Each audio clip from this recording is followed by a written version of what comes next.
더불어민주당 원내대변인 강의정 브리핑 시작하겠습니다. 안창호 인권위원장 후보 면접 프리패스하더니 자료 프리패스로 인권위원장에 무임승차하려는 겁니까? 안창호 국가위원장 후보의 내 마음대로 인사 과정이 그야말로 가관입니다. 안 후보는 면접도 보지 않고 장관급 인권위원장 후보로 추천되었습니다. 위원장 후보 추천위원회 제도가 시행된 2018년 이후 면접심사를 프리패스한 첫 인물입니다. 면접심사를 서면으로 가름해 줬는데 알고 보니 면접심사를 서면으로 가름해 줬는데 알고 보니 포괄적 차별금지법에 반대하는 반인권적 인물입니다. 인권위의 설립 취지에 정반대 대척점에 서 있는 인물임이 드러나고 있는 겁니다. 면접 준비를 안 했으면 그 시간에 자료 준비라도 똑바로 했어야 합니다. 그런데 청문회도 대충 앉아 시간만 때우려나 봅니다. 대치동 아파트 장남 편법 증여, 과거 공격 단체 대표 경력, 인사청문회 거짓 답변 등 스스로 증명해야 될 의혹이 산더미인데 검증 자료를 청문회 당일에나 내겠다고 합니다. 면접을 멋대로 프리패스하더니 자료도 프리패스하면 된다고 여기는 겁니까? 청문회 당일에야 자료를 낸다는 건 국회 인사청문회를 무력화하겠다는 선언과 다르지 않습니다. 면접심사 프리패스로 날려먹은 것도 모자라 국민 앞에서 자료 프리패스까지 하려는 겁니까? 소수자를 혐오하고 인권위를 규탄한 과거를 세탁한 채 인권위원장 자리에 앉을 꿈만 꾸고 있는 겁니까? 인권위원장 후보에 걸맞지 않은 가장 반인권적인 행태를 숨긴 본색은 인권위원장 후보에 걸맞지 않은 가장 반인권적인 행태를 숨긴다 한들 본색은 가려지지 않습니다. 후보 안창호는 인권위원장 자리에 오르고 싶다면 모든 자료를 제출하고 국민 앞에 철저히 그 자격을 검증받으십시오. 멋대로 써먹는 프리패스는 무자격, 무임승차입니다. 민주당은 안 후보가 반인권적 부적격 후보임을 낱낱이 밝혀 김용원 이충상으로 이미 초토화된 인권위가 나락으로 치닫는 것을 막아내겠습니다.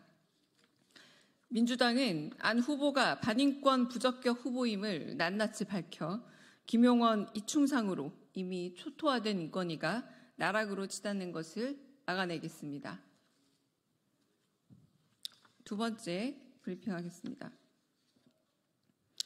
관저에 사우나 드레스룸 만들 공간은 있고 관저에 사우나 드레스룸 만들 공간은 있고 제2부속실 들어갈 공간은 부족합니까? 본말이 뒤바뀌어도 한참 뒤바뀌었습니다. 윤석열 대통령은 29일 국정브리핑 기자회견에서 제2부속실 설치가 미뤄지는 것이 마땅한 장소가 없기 때문이라고 구차한 핑계를 댔습니다. 비밀리에 관전에 사우나와 드레스룸을 설치해놓고 들통나자 보안시설이라고 변명해 지탄을 받은 게 불과 며칠 전입니다. 관저에는 따로 즐길 아방궁을 만들어 놓고 정작 제2부속실 설치는 장소가 부족해 마련하지 못합니까? 한남동 외교부 공간 뺐더니 학고방 타령하며 증축했고 국방부 쫓아내고선 청와대에 비해 장소가 없다고 불평합니다. 멀쩡한 청와대 내버려두고 이게 무슨 예산 낭비, 공간 낭비입니까? 국민에게 돌려주겠다는 핑계로 버리더니 방치된 청와대는 관람객의 관심에서도 멀어졌습니다. 이제 청와대는 저렴한 한국 여행을 찾는 외국 관광객을 위한 패키지 여행 상품으로 전락했습니다. 역사적 가치와 자료적 의미가 그 사이 복구 불가 수준입니다. 능력도 없는 문체부와 윤석열 정부는 청와대 활용에서도 또 한 번 무능을 입증했습니다. 결국 무리한 졸속 용산 이전이었습니다. 천문학적 혈세 낭비, 인근 주민의 교통체증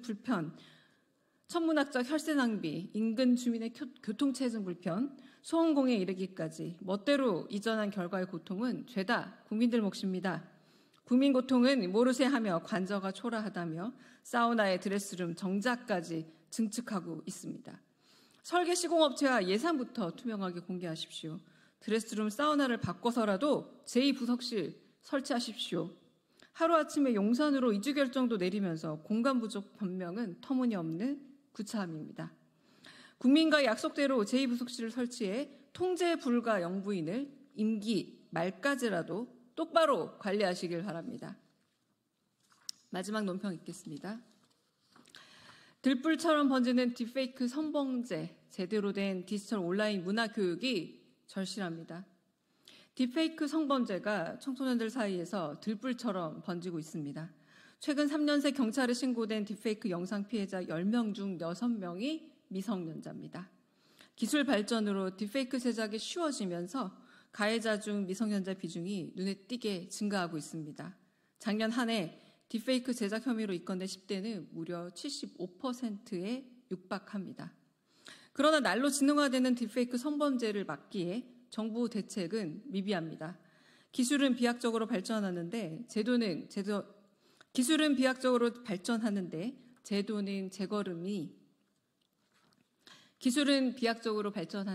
제도는 제자리 걸음이니 수사기관을 통한 처벌에만 의존하고 있습니다. 그부와 스승, 친구와 동기가 피해자가 될 수 있는데도 속수무책 불어나는 피해만 쳐다볼 뿐입니다. 심지어 기술 발전이 법과 제도, 윤리가 못 따라가니 딥페이크 범죄 온상국이라는, 다시 읽겠습니다. 심지어 기술 발전이 법과 제도, 윤리가 못 따라가는 형편이니 딥페이크 범죄 온상국이라는 오명까지 뒤집었을 판국입니다. 온라인을 기반으로 한 딥페이크 성범죄 문제를 해결하기 위해 근본적 대응이 시급합니다. 무엇보다 학교 교육이 절실합니다. 해외 플랫폼과의 국제적 공조, 처벌 강화에 덧붙여 영유아 시기부터 접촉하는 뉴미디어 환경에 대한 교육이 절실합니다. 딥페이크 기술의 위험성을 충분히 알고 윤리적 기술 활용 감각을 기르는 미디어 리터러시 교육이 필수입니다. AI 생성 콘텐츠의 워터마크 표시 또한 의무화되어야 합니다. 디지털 범죄의 가장 큰 고통은 완전한 삭제 및 복구가 어렵다는 겁니다. 악의적 조작 영상으로 더 이상 고통받는 피해자가 생기지 않도록 정부의 선제적 대응이 필요합니다. 민주당은 피해자를 보호하고 제대로 된 처벌이 이루어질 수 있도록 실효성 있는 대책과 법안을 마련하고 있습니다. 이 땅에서 디지털 성범죄를 뿌리 뽑을 수 있도록 특단의 조치를 취하겠습니다. 감사합니다.